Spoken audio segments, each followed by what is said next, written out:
Grand 4, le travail artisanal des économistes et l'organisation des révolutionnaires. Les affirmations déjà examinées plus haut du Rabotché et Diello, déclarant que la lutte économique est le moyen le plus largement applicable d'agitation politique, que notre tâche consiste aujourd'hui à donner à la lutte économique elle-même un caractère politique, etc., reflètent une conception étroite de nos tâches, non seulement en matière politique, mais encore en matière d'organisation. Pour conduire la lutte économique contre le patronat et le gouvernement, nul besoin d'une organisation centralisée pour toute la Russie, qui grouperait dans un seul assaut commun toutes les manifestations, quelles qu'elles soient, d'opposition politique, de protestation et d'indignation. Une organisation de révolutionnaires professionnels dirigée par les chefs politiques véritables du peuple entier. D'ailleurs, cela se conçoit. Toute institution a sa structure naturellement et inévitablement déterminée par le contenu de son action. C'est pourquoi par ces assertions analysées plus haut, le Rabotché et Diello consacre et légitime l'étroitesse non seulement de l'action politique mais encore du travail d'organisation. En l'occurrence, comme toujours, la conscience chez lui s'incline devant la spontanéité. Or, le culte des formes d'organisation qui s'élaborent spontanément, le fait d'ignorer combien étroit et primitif est notre travail d'organisation, à quel point nous sommes encore des rudimentaires dans ce domaine important, le fait d'ignorer tout cela, dis-je, est une véritable maladie de notre mouvement. Ce n'est évidemment pas une maladie de décadence, c'est une maladie de croissance, mais précisément aujourd'hui que la vague de révolte spontanée déferle, pourrait-on dire, jusqu'à nous, dirigeants et organisateurs du mouvement, ce qu'il faut surtout, c'est la lutte la plus irréconciliable contre la moindre tentative de défendre notre retard, de légitimer l'étroitesse en cette matière. Il faut surtout éveiller, chez tous ceux qui participent au travail pratique, ou s'apprêtent seulement à y participer, le mécontentement à l'égard du travail artisanal qui règne chez nous et la volonté ferme de nous en débarrasser. Grand A, qu'est-ce que le travail artisanal ? Essayons de répondre à cette question en esquissant le tableau de l'activité d'un cercle social-démocrate typique entre 1894 et 1901. Nous avons déjà signalé l'engouement général de la jeunesse studieuse d'alors pour le marxisme. Certes, cet engouement visait non seulement et moins le marxisme comme théorie que la réponse donnée à la question « que faire ?», que l'appel à se mettre en campagne contre l'ennemi. Et les nouveaux combattants se mettaient en campagne avec une préparation et un équipement étonnamment primitifs. Dans la plupart des cas, il n'y avait presque pas d'équipement et pas du tout de préparation. On allait à la guerre comme des moujiks qui auraient à peine quitté la charrue avec simplement un gourdin à la main. Sans liaison aucune avec les vieux militants, sans liaison aucune avec les cercles des autres localités, ni même des autres quartiers de sa propre ville. Sans coordination aucune des différentes parties du travail révolutionnaire, sans aucun plan d'action systématique à plus ou moins longue échéance, un cercle étudiant entre en contact avec des ouvriers et se met à l'œuvre. Le cercle développe progressivement une propagande et une agitation de plus en plus intense. Il attire ainsi, par le seul fait de son action, la sympathie d'assez larges milieux ouvriers, la sympathie d'une certaine portion de la société instruite qui lui fournit de l'argent et met à la disposition du comité des groupes toujours nouveaux de jeunes. Le prestige du comité ou de l'union de lutte augmente, son champ d'action grandit et il étend son activité d'une façon tout à fait spontanée. Les personnes qui, il y a 1 an ou quelques mois, prenaient la parole dans les cercles étudiants pour répondre à la question « Où aller ?», qui nouaient et entretenaient des relations avec les ouvriers, confectionnaient et lançaient des feuilles volantes, établissent des relations avec d'autres groupes de révolutionnaires, se procurent de la littérature, entreprennent l'édition d'un journal local, commencent à parler d'une manifestation organisée, passent enfin aux opérations militaires déclarées. D'ordinaire, ces opérations entraînent dès leur départ l'effondrement immédiat et complet. Immédiat et complet parce que ces opérations militaires n'étaient pas le résultat d'un plan systématique, médité à l'avance et établi à la longue, pas de plan opiniâtre et durable, mais simplement le développement spontané d'un travail de cercle conforme à la tradition. Parce que la police, il va de soi, connaissait presque toujours tous les principaux dirigeants du mouvement local qui avaient déjà fait parler d'eux sur les bancs de l'université, et que, guettant le moment le plus favorable pour elle d'une descente, elle avait à dessein laissé le cercle grandir et s'étendre pour avoir un corpus delicti tangible et laisser chaque fois à bon escient quelques individus connus d'elle pour la graine. Et c'est l'expression technique employée, autant que je sache, à la fois par les nôtres et par les gendarmes. On ne peut s'empêcher de comparer cette guerre à une marche de bandes de paysans armés de gourdins contre une armée moderne, et l'on ne peut que s'étonner de la vitalité d'un mouvement qui grandissait, s'étendait et remportait des victoires malgré une absence complète de préparation chez les combattants. Le caractère primitif de l'armement était, il est vrai, non seulement inévitable au début, mais même légitime historiquement, puisqu'il permettait d'attirer un grand nombre de combattants. Mais dès que commencèrent les opérations militaires sérieuses, les lacunes de notre organisation militaire se furent de plus en plus sentir. Après un moment de surprise et une série de fautes, le gouvernement ne fut pas long à s'adapter aux nouvelles conditions de lutte et sut disposer au point convenable ses détachements de provocateurs, d'espions et de gendarmes. Les coups de filet devinrent si fréquents, atteignirent une telle quantité de personnes, vidèrent si bien les cercles locaux que la masse ouvrière perdit littéralement tous ses dirigeants. Le mouvement devint incroyablement désordonné et il fut impossible d'établir aucune continuité ni aucune coordination dans le travail. La désunion extraordinaire des militants locaux, la composition fortuite des cercles, le défaut de préparation et l'étroitesse de vue dans les questions théoriques, politiques et d'organisation furent le résultat inévitable des conditions décrites. En certains endroits même, voyant notre manque de retenue et de conspiration, les ouvriers en vinrent par méfiance à s'écarter des intellectuels. Ces derniers, disaient-ils, provoquent trop inconsidérément les arrestations. Que ces méthodes artisanales aient été finalement ressenties de tous les social-démocrates sensés comme une véritable maladie, tout militant tant soit peu initié au mouvement le sait.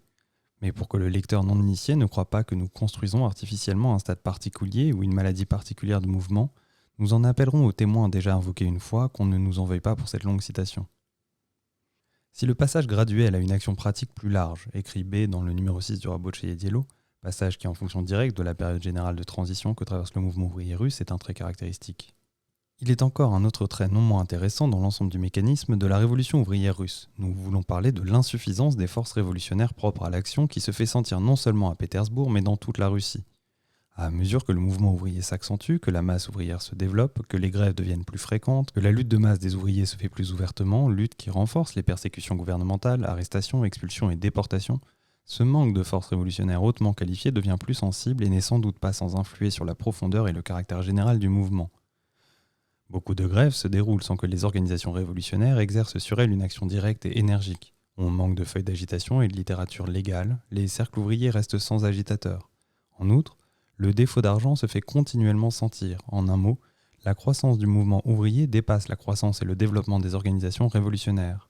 L'effectif des révolutionnaires agissant est trop insignifiant pour pouvoir influer sur toute la masse ouvrière en effervescence, pour donner au trouble ne serait-ce qu'une ombre d'harmonie et d'organisation. Tels cercles, tels révolutionnaires, ne se sont pas unis, pas groupés, ils ne forment pas une organisation unique, forte et disciplinée, aux partis méthodiquement développés. Et après avoir fait cette réserve que l'apparition immédiate de nouveaux cercles à la place de ceux qui ont été détruits prouve uniquement la vitalité du mouvement mais ne démontre pas encore l'existence d'une quantité suffisante de militants révolutionnaires parfaitement avertis, l'auteur conclut: le manque de préparation pratique des révolutionnaires pétersbourgeois influe aussi sur les résultats de leur travail. Le dernier procès, particulièrement ceux du groupe de l'autolibération et de la lutte du travail contre le capital, ont montré nettement qu'un jeune agitateur non familiarisé avec les conditions de travail et par suite de l'agitation dans une usine déterminée, ignorant les principes de l'action clandestine et ayant appris seulement les principes généraux de la social-démocratie, peut travailler quelques 4, 5, 6 mois, après quoi c'est l'arrestation qui entraîne souvent l'effondrement de toute l'organisation ou d'une partie. Un groupe peut-il dès lors travailler avec profit et succès lorsque son existence est limitée à quelques mois ? Il est évident que l'on ne saurait attribuer entièrement les défauts des organisations existantes à la période transitoire.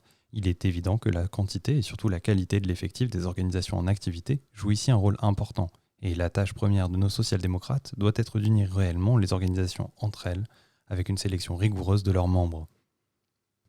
Grand B. Travail artisanal et économisme. Il faut maintenant nous arrêter à une question que certainement tout lecteur se pose déjà. Ce travail artisanal, maladie de croissance qui affecte l'ensemble du mouvement, peut-il être mis en connexion avec l'économisme, considéré comme une des tendances de la social-démocratie russe ? Nous croyons que oui. Le manque de préparation pratique, de savoir-faire dans le travail d'organisation nous est réellement commun à tous, même à ceux qui, dès le début, s'en sont toujours tenus au point de vue du marxisme révolutionnaire. Et certes, nul ne saurait imputer à crime aux praticiens ce manque de préparation. Mais ces méthodes artisanales ne sont pas seulement dans le manque de préparation, elles sont aussi dans l'étroitesse de l'ensemble du travail révolutionnaire en général, dans l'incompréhension du fait que cette étroitesse empêche la constitution d'une bonne organisation de révolutionnaires.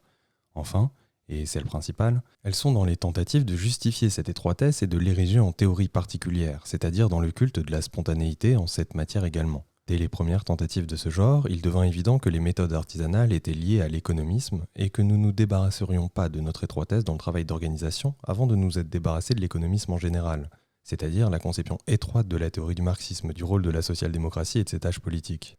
Or, ces tentatives ont été faites dans deux directions. Les unes se sont mises à dire « la masse ouvrière n'a pas encore formulé elle-même des tâches politiques aussi étendues et aussi urgentes que celles que lui imposent les révolutionnaires. Elle doit encore lutter pour les revendications politiques immédiates, mener la lutte économique contre le patronat et le gouvernement. » D'autres, éloignés de tout gradualisme, ont déclaré « on peut et l'on doit accomplir la révolution politique, mais point n'est besoin pour cela de créer une forte organisation de révolutionnaires éduquant le prolétariat par une lutte ferme et obstinée. Il suffit pour cela que nous nous saisissions tous du gourdin accessible et familier. Pour parler sans allégorie, il nous faut organiser la grève générale ou stimuler par un terrorisme excitatif le mouvement ouvrier un peu languissant. Ces deux tendances, opportunistes et révolutionnistes, s'inclinent devant les méthodes artisanales dominantes, ne croient pas à la possibilité de s'en délivrer, ne voient pas notre tâche pratique, la première et la plus urgente, créer une organisation de révolutionnaires capable d'assurer à la lutte politique l'énergie, la fermeté et la continuité.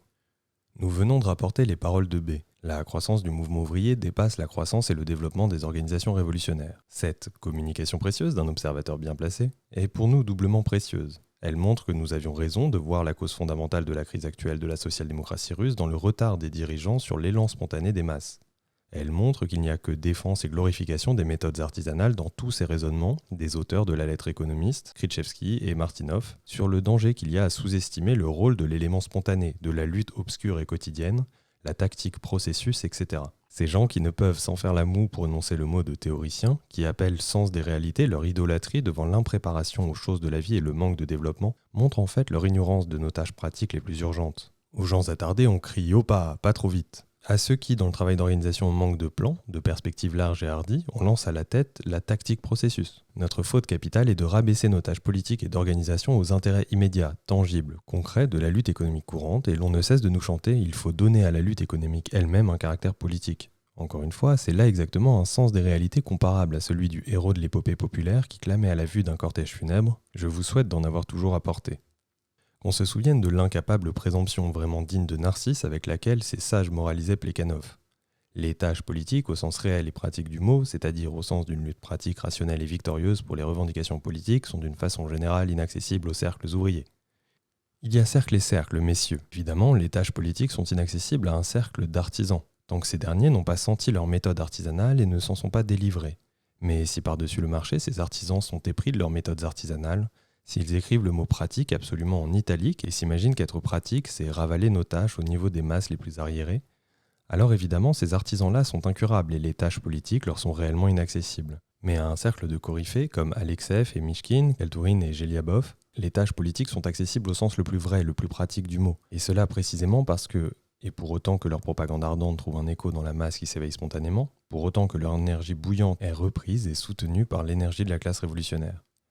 Plekhanov avait 1000 fois raison lorsqu'il a non seulement signalé l'existence de cette classe révolutionnaire et prouvé que son éveil à l'action était inéluctable, infaillible, mais a assigné même au cercle ouvrier une haute et vaste tâche politique. Quant à vous, vous invoquez le mouvement de masse qui a surgi depuis lors pour rabaisser cette tâche, pour restreindre le champ d'action et l'énergie des cercles ouvriers. Qu'est-ce là sinon l'attachement de l'artisan à ses méthodes artisanales ? Vous vous targuez de votre esprit pratique et vous ne voyez pas le fait connu de chaque praticien russe, quelle merveille peut accomplir en matière révolutionnaire l'énergie non seulement d'un cercle, mais même d'un individu isolé. Croyez-vous par hasard qu'il ne puisse y avoir dans notre mouvement des coryphées du genre de ceux d'après 1870 ? Pourquoi cela ? Parce que nous sommes peu préparés ? Mais nous nous préparons, nous continuerons de nous préparer et nous serons prêts. Il est vrai qu'à la surface de cette eau stagnante qu'est la lutte économique contre le patronat et le gouvernement, il s'est hélas formé de la moisissure. Des gens sont apparus qui se mettent à genoux pour adorer la spontanéité, la révèrent et contemplent religieusement le postérieur du prolétariat russe. Mais nous saurons nous débarrasser de cette moisissure. Précisément aujourd'hui, le révolutionnaire russe, guidé par une théorie vraiment révolutionnaire, s'appuyant sur une classe vraiment révolutionnaire qui s'éveille spontanément à l'action, peut enfin, se redresser de toute sa taille et déployer toutes ses forces de géant. Pour cela, il faut seulement que parmi la masse des praticiens et la masse plus nombreuse encore des gens qui rêvent d'action pratique depuis les bancs de l'école, toute tentative de rabaisser nos tâches politiques et de restreindre l'envergure de notre travail d'organisation soit accueillie par la raillerie et le mépris, et nous arriverons à ce qu'il en soit ainsi. Soyez tranquilles, messieurs. Dans l'article Par où commencer, j'écrivais contre le Rabotchaïe-Dielo.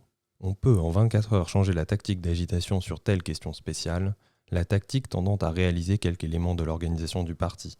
Mais seuls des gens dépourvus de tout principe peuvent changer, je ne dirais pas en 24 heures, mais même en 24 mois, leur conception sur le point de savoir s'il faut en général, toujours et absolument, une organisation de combat et de l'agitation politique dans la masse.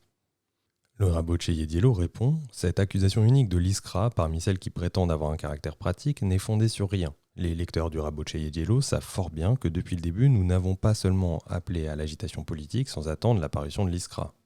Mais par nos publications, nous avons fait parvenir de l'étranger aux camarades opérant en Russie un matériel social-démocrate d'agitation politique unique. D'autre part, notre activité comme éditeur préparait de fait l'unité tactique du parti. Vaine tentative de se tirer d'embarras. Que vous ayez fait tout ce qui vous était accessible, cela je n'ai jamais songé à le contester. J'ai affirmé et affirme encore que les limites de l'accessible, c'est l'étroitesse de votre compréhension qui vous les resserre. Il est ridicule de parler d'organisation de combat pour lutter en faveur des revendications politiques immédiates ou pour la lutte économique contre les patrons et le gouvernement. Mais si le lecteur voulait voir les perles de l'attachement économiste aux méthodes artisanales, il lui faudrait naturellement s'adresser non pas au Rabotchaïe-Dielo, éclectique et instable, mais à la Rabotchaïa-Misl, logique et résolue. 2 mots maintenant sur ce qu'on appelle à proprement dire les intellectuels révolutionnaires, écrit RM dans le supplément spécial. Ils ont, il est vrai, plus d'une fois prouvé en fait qu'ils sont tout prêts à engager le corps à corps décisif avec le tsarisme. Seulement, le malheur est que, traqués sans merci par la police politique, nos intellectuels révolutionnaires ont pris la lutte contre cette police politique pour une lutte politique contre l'autocratie. C'est pourquoi la question, où prendre des forces pour la lutte contre l'autocratie, n'est pas encore élucidée pour eux. Ce dédain de la lutte contre la police de la part d'un adorateur du mouvement spontané n'est-il pas admirable ? Il est prêt à justifier notre maladresse dans l'action clandestine par l'argument que, dans un mouvement de masse spontané, la lutte contre la police politique n'a en somme pas d'importance pour nous. Très peu nombreux sont ceux qui souscriront à cette conclusion monstrueuse, tant les défauts de nos organisations révolutionnaires sont douloureusement ressentis par tous. Mais si Martynov, par exemple, n'y souscrit pas, c'est uniquement parce qu'il ne sait pas aller jusqu'au bout de sa pensée ou qu'il n'en a pas le courage. En effet, si la masse pose des revendications concrètes promettant des résultats tangibles, est-ce là une tâche qui exige que l'on se préoccupe particulièrement de la création d'une organisation de révolutionnaires solide, centralisée, combative ? La masse qui ne lutte point contre la police politique ne s'acquitte-t-elle pas elle-même de cette tâche ? Bien plus, cette tâche serait-elle exécutable si, outre de rares dirigeants, des ouvriers qui ne sont nullement capables de lutter contre la police politique ne s'en chargeaient eux aussi ?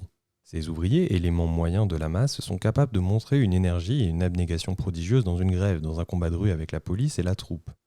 Ils sont capables, et eux seuls le peuvent, de décider de l'issue de tout notre mouvement, mais justement la lutte contre la police politique exige des qualités spéciales, exige des révolutionnaires de profession. Et nous devons veiller à ce que la masse ouvrière non seulement mette en avant des revendications concrètes, mais encore mette en avant de plus en plus nombreux de ces révolutionnaires de profession.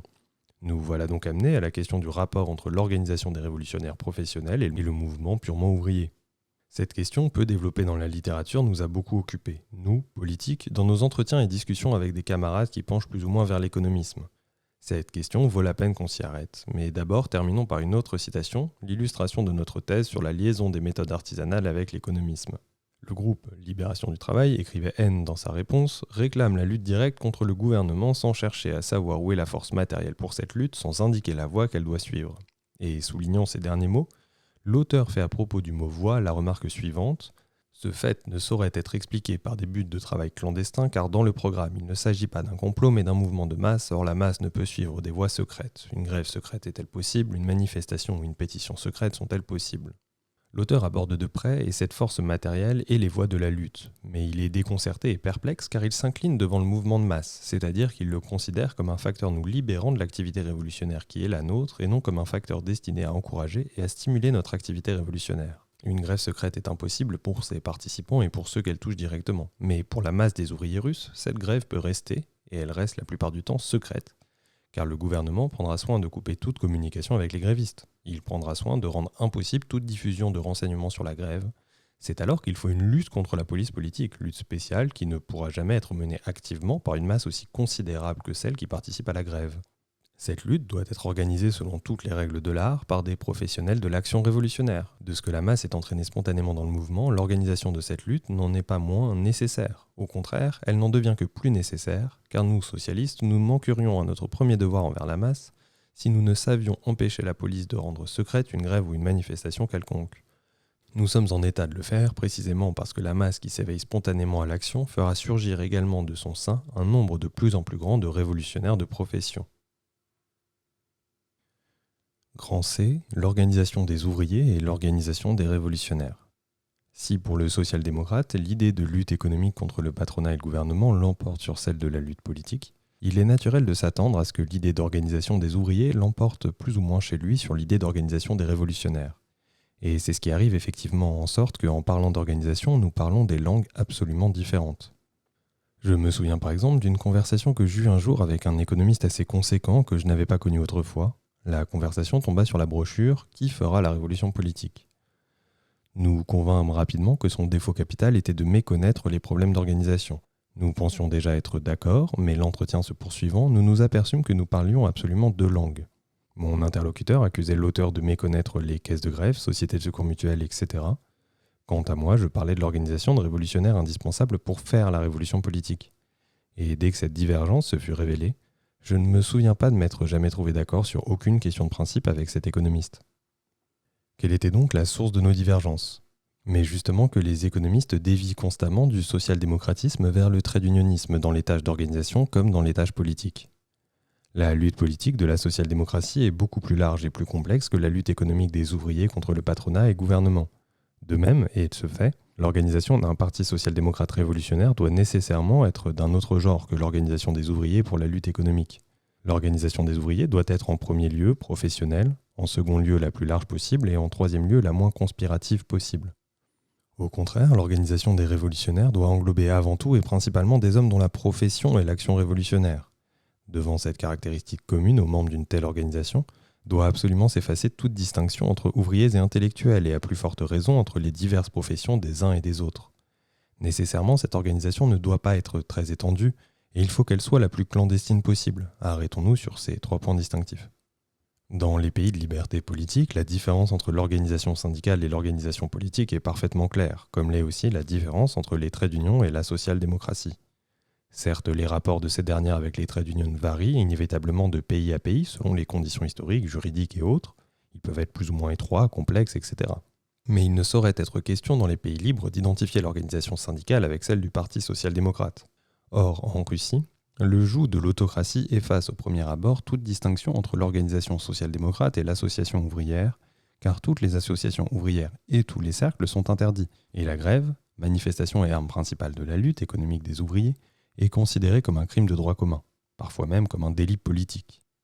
Ainsi donc, la situation chez nous, d'une part, incite vivement les ouvriers qui mènent la lutte économique à s'occuper de questions politiques et d'autre part, incite les social-démocrates à confondre le trait d'unionisme et le social-démocratisme. En effet, que l'on se représente les gens absorbés pour les 99 centièmes par la lutte économique contre le patronat et le gouvernement, les uns pendant toute la durée de leur activité, ne seront jamais incités à songer à la nécessité d'une organisation plus complexe de révolutionnaires. D'autres, vraisemblablement, seront incités à lire la littérature bernsteinienne relativement répandue et en tireront conviction que ce qui a une importance essentielle, c'est la marche progressive de lutte obscure quotidienne. D'autres, enfin, se laisseront peut-être séduire par l'idée de donner au monde un nouvel exemple de liaison étroite et organique avec la lutte prolétarienne, de liaison du mouvement syndical et du mouvement social-démocrate. Ces gens-là feront ce raisonnement. Plus tard un pays entre dans l'arène du capitalisme, donc dans celle du mouvement ouvrier, et plus les socialistes peuvent participer au mouvement syndical et le soutenir, moins il peut et il doit y avoir de syndicats non social-démocrates. Jusqu'ici, ce raisonnement est parfaitement juste, mais le malheur est qu'on va plus loin et qu'on rêve d'une fusion complète du social-démocratisme et du trait d'unionisme. Nous allons voir par l'exemple des statuts de l'Union de lutte de Saint-Pétersbourg l'influence nuisible que ces rêves exercent sur nos plans d'organisation. Les organisations ouvrières pour la lutte économique doivent être des organisations professionnelles. Tout ouvrier social-démocrate doit autant que possible soutenir ces organisations et y travailler activement. Mais il n'est point de notre intérêt d'exiger que les social-démocrates seuls puissent être membres des unions corporatives. Cela restreindrait notre influence sur la masse. Laissons participer à l'union tout ouvrier qui comprend la nécessité de s'unir pour lutter contre le patronat et le gouvernement. Le but même des unions corporatives ne saurait être atteint si elles ne groupaient pas tous ceux à qui est accessible, au moins ce degré élémentaire de compréhension, et si ces unions corporatives n'étaient pas des organisations très larges. Et plus larges seront ces organisations, plus large aussi sera notre influence sur elles. Influence exercée non seulement par le développement spontané de la lutte économique, mais aussi par l'action directe et consciente des membres socialistes de l'Union sur leurs camarades. Mais dans une organisation à effectifs nombreux, une action strictement conspirative est impossible. Comment concilier cette contradiction entre la nécessité d'un effectif nombreux et d'une action strictement conspirative ? Comment faire pour que les organisations corporatives soient le moins conspiratives possible ? D'une façon générale, il ne peut y avoir que 2 moyens, ou bien la légalisation des associations corporatives, ou bien le maintien de l'organisation secrète, mais libre, peu fixée, loose, comme disent les Allemands, au point que pour la masse des membres, le régime conspiratif soit réduit à presque 0.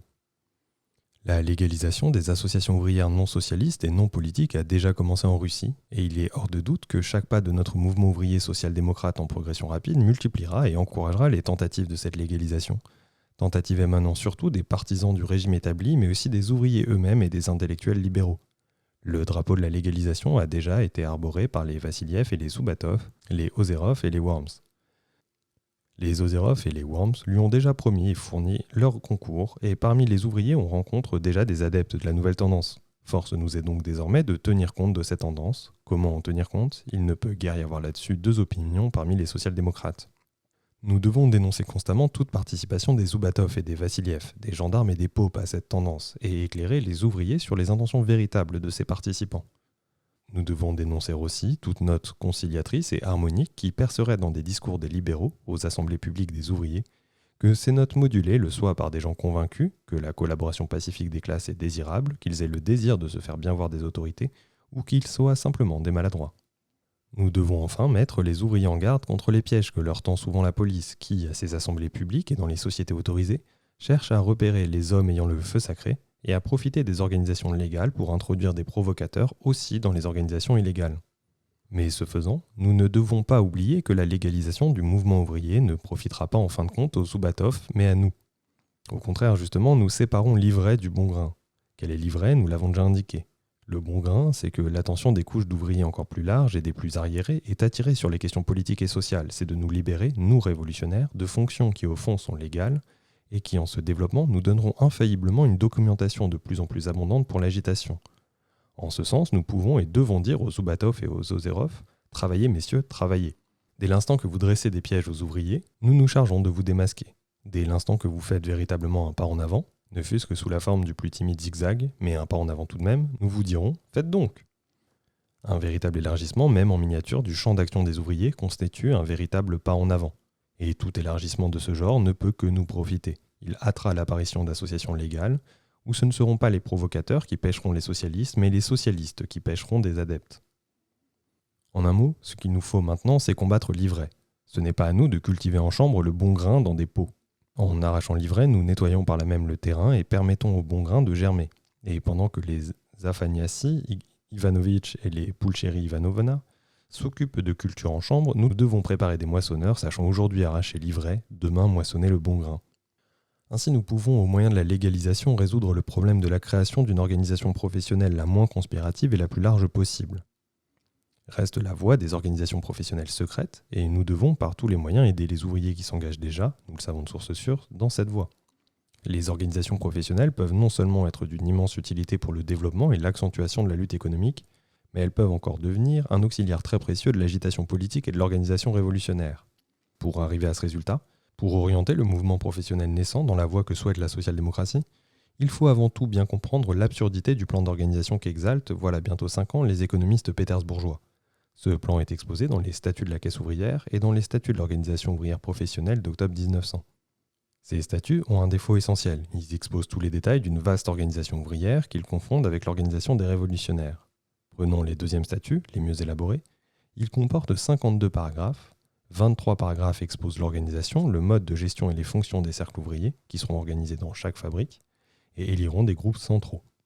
Le paragraphe 2 porte. Le groupe central observe tout ce qui se passe dans la fabrique ou l'usine et tient la chronique des événements. Le groupe central rend compte de l'état de la caisse chaque mois à tous les cotisants. 10 paragraphes sont consacrés à l'organisation de quartier et 19 à l'extrême enchevêtrement du comité de l'organisation ouvrière et du comité de l'Union de lutte de Saint-Pétersbourg. La social-démocratie assimilée aux groupes exécutifs en ce qui concerne la lutte économique des ouvriers. Il serait difficile de démontrer avec plus de relief comment la pensée de l'économiste dévie du social-démocratisme vers le trait d'unionisme. Combien peu il se rend compte que la social-démocratie doit avant tout songer à organiser des révolutionnaires capables de diriger toute la lutte émancipatrice du prolétariat, parler de l'émancipation politique de la classe ouvrière, de la lutte contre l'arbitraire tsariste et rédiger de pareils statuts, c'est ne rien comprendre, mais absolument rien, aux véritables tâches politiques de la social-démocratie. Aucun de la cinquantaine de paragraphes ne révèle la moindre trace de compréhension de la nécessité de faire dans les masses une agitation politique des plus larges, éclairant tous les côtés de l'absolutisme russe, toute la physionomie des différentes classes sociales en Russie. D'ailleurs, avec de tels statuts, non seulement les buts politiques, mais même les buts très unionistes du mouvement, ne sauraient être atteints puisqu'ils exigent une organisation par profession, ce dont les statuts ne disent rien. Mais le plus caractéristique, c'est peut-être la surprenante lourdeur de tout ce système, qui entend rattacher chaque fabrique au comité par un lien continu de règlements uniformes, minutieux jusqu'au ridicule, avec un système électoral à 3 degrés. Enserré dans l'étroit horizon de l'économisme, la pensée se perd dans des détails qui exhalent une forte odeur de paperasse et de bureaucratie. En réalité, les 3/4 de ces paragraphes ne sont bien entendu jamais appliqués. En revanche, une pareille organisation clandestine avec un groupe central dans chaque fabrique facilite aux gendarmes le vaste coup de filet. Les camarades polonais sont déjà passés par cette phase du mouvement. Il fut un temps où ils se passionnaient tous pour fonder partout des caisses ouvrières, mais ils renoncèrent bientôt à cette idée, s'étant convaincus qu'ils faisaient simplement la partie belle aux gendarmes.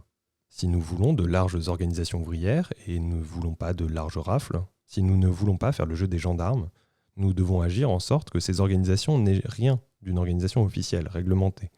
Mais alors pourront-elles fonctionner ? Considérez un peu ces fonctions. Observer tout ce qui se passe à l'usine et tenir la chronique des événements. Cette fonction nécessite-t-elle une réglementation minutieuse ? Ce but ne serait-il pas mieux atteint par des correspondances dans la presse illégale sans que des groupes d'aucune sorte soient spécialement constitués à cet effet ? Diriger la lutte des ouvriers pour améliorer leur situation à l'usine.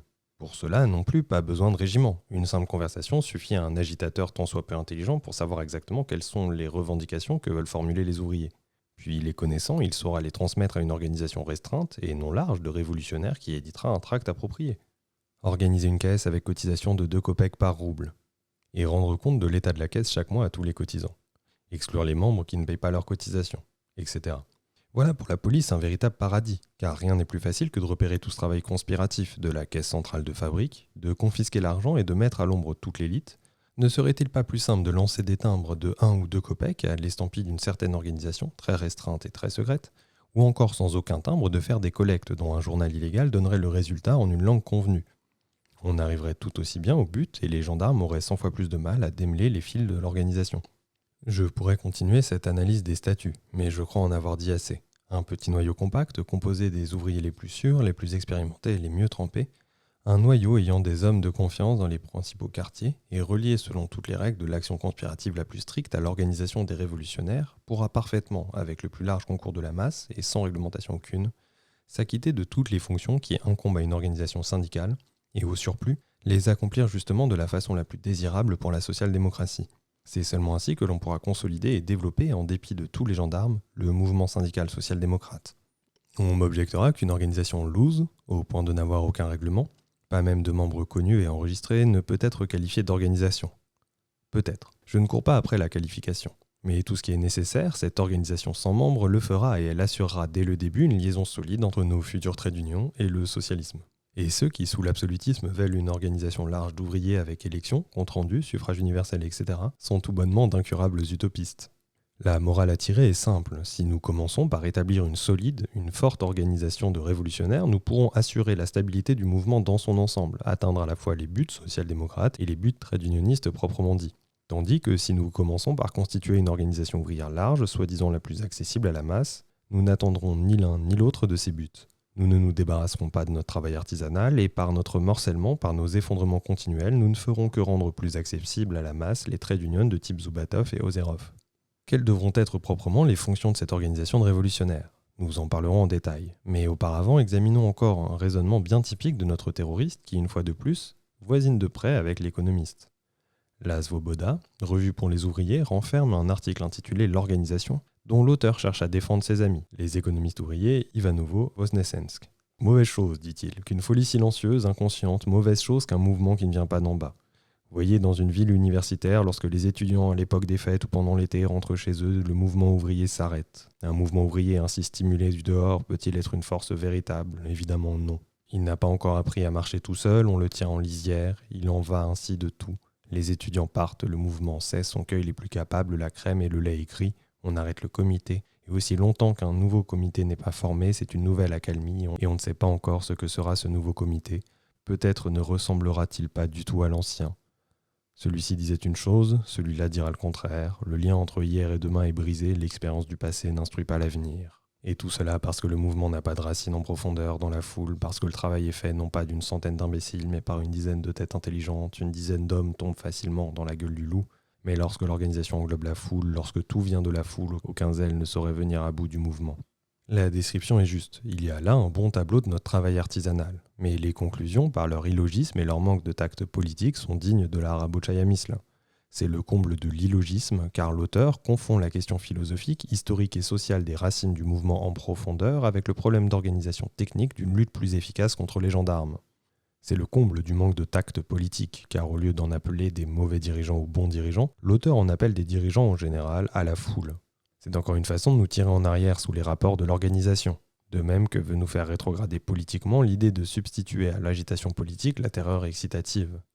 À la vérité, je me trouve devant un véritable embarras de richesse. Je ne sais par où commencer l'analyse de l'imbrigliode que nous sert la Svoboda. Pour plus d'évidence, j'essaierai de commencer par un exemple. Prenez les Allemands. Vous n'irez pas nier, j'espère, que chez eux, l'organisation englobe la foule et que tout vient de la foule et que le mouvement ouvrier a appris en Allemagne à marcher tout seul. Et pourtant, comme cette foule de millions d'hommes sait apprécier sa dizaine de chefs politiques éprouvés comme elle y tient. Que de fois au Parlement, les députés des partis adverses n'ont-ils pas harcelé les socialistes ? Ah, vous êtes de jolis démocrates, le mouvement de la classe ouvrière, vous n'en faites que parler. En réalité, c'est toujours la même équipe de meneurs qui se met en avant. Pendant des années, pendant des dizaines d'années, c'est toujours le même Bébel, toujours le même Liebknecht. Et vos délégués, soi-disant élus par les ouvriers, sont plus amovibles que les fonctionnaires nommés par l'empereur. Mais les Allemands accueillaient par un sourire de mépris ces tentatives démagogiques d'opposer aux meneurs la foule, d'éveiller en cette dernière les instincts mauvais, les instincts de vanité et d'enlever au mouvement sa solidité et sa stabilité en sapant la confiance des masses envers la dizaine de têtes intelligentes. Les Allemands sont assez développés politiquement, ils ont suffisamment amassé d'expérience politique pour comprendre que sans une dizaine de chefs de talent, éprouvés, professionnellement préparés et instruits par une longue pratique, parfaitement d'accord entre eux, aucune classe de la société moderne ne peut mener résolument la lutte.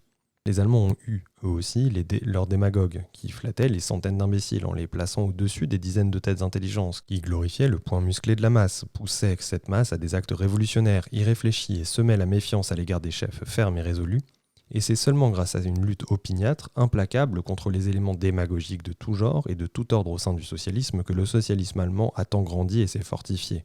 Or, en cette période, où toute la crise de la social-démocratie russe s'explique par le fait que les masses spontanément éveillées n'ont pas de dirigeants suffisamment préparés, développés et expérimentés, nos sages viennent nous dire sentencieusement, avec la profondeur de pensée d'un Janot, mauvaise chose qu'un mouvement qui ne vient pas d'en bas. Un comité d'étudiants, ce n'est pas ce qu'il nous faut, il est instable. Tout à fait juste. Mais la conclusion qui en découle, c'est qu'il faut un comité de révolutionnaires professionnels composé de gens, ouvriers ou étudiants, peu importe, qui auront su faire leur éducation de révolutionnaires professionnels. Tandis que votre conclusion à vous, c'est qu'il ne faut pas stimuler du dehors le mouvement ouvrier. Dans votre ingénuité politique, vous ne remarquez même pas que vous faites le jeu de nos économistes et de notre primitivisme. Permettez-moi de vous poser une question. Comment nos étudiants ont-ils stimulé nos ouvriers ? Uniquement en leur portant le peu de connaissances politiques qu'ils avaient eux-mêmes, les bribes d'idées socialistes qu'ils avaient pu recueillir. Il n'y a pas eu trop, mais au contraire trop peu, scandaleusement, honteusement peu de cette stimulation du dehors dans notre mouvement. Car jusqu'ici, nous n'avons fait que mijoter avec trop de zèle dans notre jus, que nous incliner trop servilement devant l'élémentaire lutte économique des ouvriers pour le patronat et le gouvernement. Nous, révolutionnaires de profession, nous devons 100 fois plus nous occuper, et nous nous occuperons de cette stimulation. Mais justement, parce que vous employez cette expression odieuse de stimulation du dehors, qui inspire inévitablement à l'ouvrier la méfiance envers tous ceux qui lui apportent du dehors les connaissances politiques et l'expérience révolutionnaire, et suscite en lui le désir instinctif d'envoyer promener tous ces gens-là, vous vous montrez un démagogue. Or, les démagogues sont les pires ennemis de la classe ouvrière. Parfaitement. Et ne criez pas trop vite aux procédés inadmissibles entre camarades de ma polémique. Je ne songe pas à suspecter la pureté de vos intentions. J'ai déjà dit que l'on pouvait aussi devenir démagogue uniquement par ingénuité politique. Mais je montrais que vous étiez descendu jusqu'à la démagogie. Et je ne me lasserai jamais de répéter que les démagogues sont les pires ennemis de la classe ouvrière. Les pires précisément parce qu'ils attisent les mauvais instincts de la foule, et qu'il est impossible aux ouvriers non développés de reconnaître ces ennemis, qui se présentent et parfois sincèrement comme leurs amis. Les pires parce que dans cette période de dispersion et de flottement, où notre mouvement se cherche encore, rien n'est plus facile que d'entraîner démagogiquement la foule, que seules les épreuves les plus amères pourront ensuite convaincre de son erreur. Voilà pourquoi le mot d'ordre de l'heure pour les social-démocrates russes doit être la lutte résolue contre la svoboda, tombant dans la démagogie, et contre le Rabotcheïe-Dielo qui lui aussi tombe dans la démagogie. Il est plus facile de se saisir d'une dizaine de têtes intelligentes que d'une centaine d'imbéciles. Cette magnifique vérité paraît évidente uniquement parce que dans votre raisonnement, vous avez sauté d'une question à l'autre. Vous avez commencé et vous continuez à parler de l'arrestation du comité et de l'organisation. Et maintenant, vous sautez à une autre question, à l'arrachement des racines du mouvement en profondeur. Certes, notre mouvement est insaisissable parce qu'il a des centaines et des centaines de milliers de racines en profondeur, mais la question n'est point là. Même maintenant, malgré tout notre primitivisme, il est impossible de se saisir de nous, de nos racines en profondeur, et pourtant, nous avons à déplorer, et nous ne pouvons pas ne pas déplorer des arrestations d'organisations qui empêchent toute continuité dans le mouvement. Or, si vous posez la question de la mainmise sur les organisations, et que vous vous en teniez à cette question, je vous dirais qu'il est beaucoup plus difficile de se saisir d'une dizaine de têtes intelligentes que d'une centaine d'imbéciles. Et je soutiendrai cette thèse, quoi que vous fassiez pour exciter la foule contre mon antidémocratisme, etc. Par tête intelligente, en matière d'organisation, il faut entendre uniquement, comme je l'ai indiqué maintes fois, les révolutionnaires professionnels, étudiants ou ouvriers d'origine, peu importe. Or j'affirme, petit 1, qu'il ne saurait y avoir de mouvement révolutionnaire solide sans une organisation de dirigeants stable qui assure la continuité du travail. Petit 2, que plus nombreuse est la masse entraînée spontanément dans la lutte, formant la base du mouvement et y participant, et plus impérieuse est la nécessité d'avoir une telle organisation, plus cette organisation doit être solide. Petit 3, qu'une telle organisation doit se composer principalement d'hommes ayant pour profession l'activité révolutionnaire. 4, que dans un pays autocratique, plus nous restreindrons l'effectif de cette organisation au point de n'y accepter que des révolutionnaires professionnels ayant fait l'apprentissage de la lutte contre la police politique, plus il sera difficile de se saisir d'une telle organisation. 5. D'autant plus nombreux seront les ouvriers et les éléments des autres classes sociales qui pourront participer au mouvement et y militer de façon active. J'invite nos économistes, nos terroristes et nos économistes terroristes à réfuter ces thèses, dont je ne développerai en ce moment que les 2 dernières. La question de savoir s'il est plus facile de se saisir d'une dizaine de têtes intelligentes ou d'une centaine d'imbéciles ramène à la question que j'ai analysée plus haut. Une organisation de masse au régime strictement clandestin est-elle possible ? Nous ne pourrons jamais donner à une organisation large le caractère clandestin sans lequel il ne saurait être question d'une lutte résolue et suivie contre le gouvernement. La concentration de toutes les fonctions clandestines entre les mains du plus petit nombre possible de révolutionnaires professionnels ne signifie nullement que ces derniers penseront pour tous, que la foule ne prendra pas une part active au mouvement. Au contraire, la foule fera surgir ces révolutionnaires professionnels en nombre toujours plus grand, car alors elle saura qu'il ne suffit pas à quelques étudiants et à quelques ouvriers menant à la lutte économique de se rassembler pour constituer un comité, mais qu'il est nécessaire pendant des années de faire son éducation de révolutionnaire professionnel, et la foule pensera à cette éducation et renoncera à son travail artisanal. La centralisation des fonctions clandestines de l'organisation ne signifie nullement la centralisation de toutes les fonctions du mouvement. Loin de diminuer, la collaboration active de la masse la plus large à la littérature illégale décuplera lorsqu'une dizaine de révolutionnaires professionnels centraliseront entre les mains l'édition clandestine de cette littérature. Alors, et alors seulement, nous obtiendrons que la lecture des publications illégales, la collaboration à ces publications, et même jusqu'à un certain point leur diffusion, cesseront presque d'être conspiratives. La police aura bientôt compris l'absurdité et l'impossibilité de la filière judiciaire et administrative à propos de chaque exemplaire de publication répandu par milliers. Et cela est vrai non seulement pour la presse, mais aussi pour toutes les fonctions du mouvement, jusque, et y compris, les manifestations. La participation la plus active et la plus large de la masse à une manifestation, loin d'avoir à en souffrir, gagnera beaucoup si une dizaine de révolutionnaires éprouvés, au moins aussi bien dressés professionnellement que notre police, en centralise tous les côtés clandestins. Édition de tracts, élaboration d'un plan approximatif, nomination d'un état-major de dirigeants pour chaque quartier de la ville, chaque groupe d'usines, chaque établissement d'enseignement, etc. La centralisation des fonctions les plus conspiratives par l'organisation des révolutionnaires, loin d'affaiblir, enrichira et étendra l'action d'une foule d'autres organisations qui s'adressent au grand public et qui, pour cette raison, sont peu réglementées et aussi peu conspiratives que possible. Syndicats ouvriers, cercles ouvriers d'instruction et lecture de publications illégales, cercles socialistes et aussi cercles démocratiques pour toutes les autres couches de la population. Ces cercles, syndicats et organisations sont nécessaires partout. Il faut qu'ils soient le plus nombreux et que leurs fonctions soient le plus variées possible. Mais il est absurde et nuisible de les confondre avec l'organisation des révolutionnaires, d'effacer la ligne de démarcation qui existe entre eux, d'éteindre dans la masse le sentiment déjà incroyablement affaibli que pour servir un mouvement de masse, il faut des hommes qui se consacrent spécialement et entièrement à l'activité social-démocrate et qui, patiemment, opiniâtrement, fassent leur éducation de révolutionnaires professionnels. Or, ce sentiment s'est incroyablement affaibli. Par nos méthodes artisanales, nous avons compromis le prestige des révolutionnaires en Russie. C'est là notre péché capital en matière d'organisation.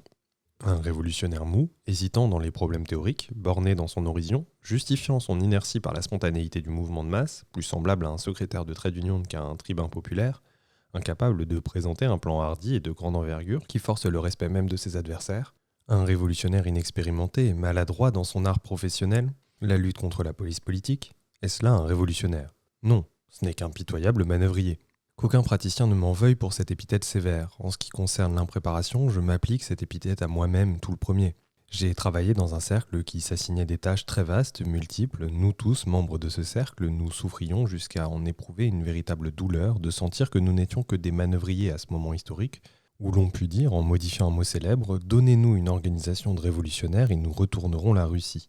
Plus souvent, j'ai eu à me rappeler ce sentiment cuisant de honte que j'éprouvais alors, et plus j'ai senti monter en moi une amertume contre ces pseudo-social-démocrates dont la propagande déshonore le titre de révolutionnaire, et qui ne comprennent pas que notre tâche n'est pas de défendre le ravalement du révolutionnaire au niveau du manœuvrier, mais d'élever les manœuvriers au niveau des révolutionnaires. Grand D, ampleur du travail d'organisation. Comme nous l'avons vu, B parle du manque de force révolutionnaire propre à l'action qui se fait sentir non seulement à Pétersbourg mais dans toute la Russie. Je ne crois guère qu'il s'en trouve pour contester ce fait, mais il s'agit de l'expliquer. B écrit « Nous ne chercherons pas à approfondir les raisons historiques de ce phénomène, nous dirons seulement que, démoralisés par une réaction politique prolongée et divisés par les changements économiques qui se sont accomplis et s'accomplissent encore, la société ne fournit qu'un nombre infiniment restreint de personnes aptes au travail révolutionnaire. Nous dirons que la classe ouvrière, en fournissant des révolutionnaires ouvriers, complètent en partie les rangs des organisations illégales, mais que le nombre de ces révolutionnaires ne répond pas aux nécessités de l'époque. D'autant plus que l'ouvrier, de par sa situation, alors qu'il est occupé 11h30 par jour à l'usine, ne peut remplir principalement que des fonctions d'agitateur, tandis que la propagande et l'organisation, la reproduction et la livraison de la littérature illégale, la publication de proclamations, etc., incombent forcément pour une grande part à un nombre infime d'intellectuels. Sur bien des points, nous ne sommes pas d'accord avec cette opinion de B, notamment avec ces mots soulignés par nous qui montrent à l'évidence qu'ayant beaucoup souffert par notre travail artisanal, comme tout praticien qui pense tant soit peu, B ne peut trouver, subjugué qu'il est par l'économisme, une issue à cette situation intolérable. Non, la société fournit un très grand nombre d'hommes aptes au travail, mais nous ne savons pas les utiliser tous. L'état critique, l'état transitoire de notre mouvement sous ce rapport peut être formulé ainsi. On manque d'hommes alors que les hommes sont en masse. Des hommes en masse parce que la classe ouvrière et des couches de plus en plus variées de la société fournissent chaque année un nombre toujours plus grand de mécontents prêts à protester et à concourir selon leur force à la lutte contre l'absolutisme, dont le caractère intolérable n'est pas encore ressenti par tous, mais l'est cependant par une masse toujours plus grande et avec une acuité toujours plus marquée. En même temps, on manque d'hommes parce qu'il n'y a pas de dirigeants, pas de chefs politiques, pas de talents capables d'organiser un travail à la fois large et coordonné, harmonieux, permettant d'utiliser toutes les forces, même les plus insignifiantes. La croissance et le développement des organisations révolutionnaires retardent non seulement sur la croissance du mouvement ouvrier, B le reconnaît lui-même, mais encore sur la croissance de l'ensemble du mouvement démocratique dans toutes les couches du peuple. Le cadre du travail révolutionnaire est trop étroit comparativement à la large base spontanée du mouvement, trop comprimé par la pauvre théorie de la lutte économique contre le patronat et le gouvernement. Or, aujourd'hui, ce ne sont pas seulement des agitateurs politiques, mais aussi des social-démocrates organisateurs qui doivent aller dans toutes les classes de population. Les social-démocrates pourraient parfaitement répartir le millier de fonctions fragmentaires de leur travail d'organisation entre les représentants des classes les plus diverses. Nul praticien, je crois, n'en doutera. Le manque de spécialisation que B déplore amèrement, et à si juste titre, est l'un des plus grands défauts de notre technique. Plus les diverses opérations de l'œuvre commune se font petites, et plus on pourra trouver des personnes capables de les exécuter. Plus il sera difficile à la police de se saisir de tous ces militants spécialisés, plus il lui sera malaisé de montrer avec le délit insignifiant d'un individu une affaire d'importance justifiant les fonds dépensés par l'État pour la sûreté. En ce qui concerne le nombre de personnes prêtes à nous fournir leur concours, nous avons déjà signalé dans le précédent chapitre le changement colossal qui s'est produit sous ce rapport depuis 5 ans. Mais d'un autre côté, pour grouper toutes ces menues fractions en un tout, pour ne pas fragmenter, en même temps que les fonctions, le mouvement lui-même, pour inspirer à l'exécuteur de menues fonctions la foi dans la nécessité et dans l'importance de son travail, foi sans laquelle il ne fera jamais rien, pour tout cela, il faut justement avoir une forte organisation de révolutionnaires éprouvés. Avec une telle organisation, la foi en la force du parti s'affermira et se répandra d'autant plus largement que cette organisation sera plus clandestine. Or, à la guerre, ce qui importe par-dessus tout, on le sait, c'est non seulement d'inspirer à son armée la confiance en ses propres forces, mais aussi d'en imposer à l'ennemi. Et à tous les éléments neutres, une neutralité bienveillante peut parfois décider du succès. Avec une telle organisation placée sur une base théorique ferme et disposant d'un organe social-démocrate, il n'y aura pas à craindre que le mouvement soit dévoyé par les nombreux éléments du dehors qui auront adhéré. En un mot, la spécialisation présuppose nécessairement la centralisation, elle l'exige absolument. Mais B lui-même, qui a si bien montré toute la nécessité de la spécialisation, en mesure insuffisamment la valeur, selon nous, dans la deuxième partie du raisonnement cité. Le nombre des révolutionnaires issus des milieux ouvriers est insuffisant. Cette observation est parfaitement juste et nous soulignons encore une fois que la précieuse communication d'un proche observateur confirme entièrement nos vues sur les causes de la crise actuelle de la social-démocratie et partant sur les moyens d'y remédier. Ce ne sont pas simplement les révolutionnaires qui en général sont en retard sur l'élan spontané des masses, même les ouvriers révolutionnaires sont en retard sur l'élan spontané des masses ouvrières. Or, ce fait confirme avec évidence, même au point de vue pratique, non seulement l'absurdité, mais aussi le caractère politique réactionnaire de la pédagogie, qui nous est souvent servie à propos de nos devoirs envers les ouvriers. Il atteste que notre obligation première et impérieuse est de contribuer à former des révolutionnaires ouvriers qui, sous le rapport de leur activité dans le parti, soient au même niveau que les révolutionnaires intellectuels. C'est pourquoi nous attacher principalement à élever les ouvriers au niveau des révolutionnaires et non nous abaisser nous-mêmes au niveau de la masse ouvrière, comme le veulent les économistes, comme le veut la Svoboda. Loin de moi la pensée de nier la nécessité d'une littérature populaire pour les ouvriers et d'une autre particulièrement populaire, mais non vulgaire, pour les ouvriers les plus arriérés. Mais ce qui me révolte, c'est cette tendance continuelle à coller la pédagogie aux questions de politique, aux questions d'organisation. Car enfin, messieurs, les champions de l'ouvrier moyen, au fond, Vous insultez plutôt l'ouvrier à vouloir toujours vous pencher vers lui avant de lui parler de politique ouvrière ou d'organisation ouvrière. Redressez-vous donc pour parler de choses sérieuses et laissez la pédagogie aux pédagogues et non aux politiques et aux organisateurs. N'y a-t-il pas même parmi les intellectuels des éléments avancés, des éléments moyens et une masse ? Tout le monde ne reconnaît-il pas la nécessité d'une littérature populaire pour les intellectuels et ne publie-t-on pas cette littérature ?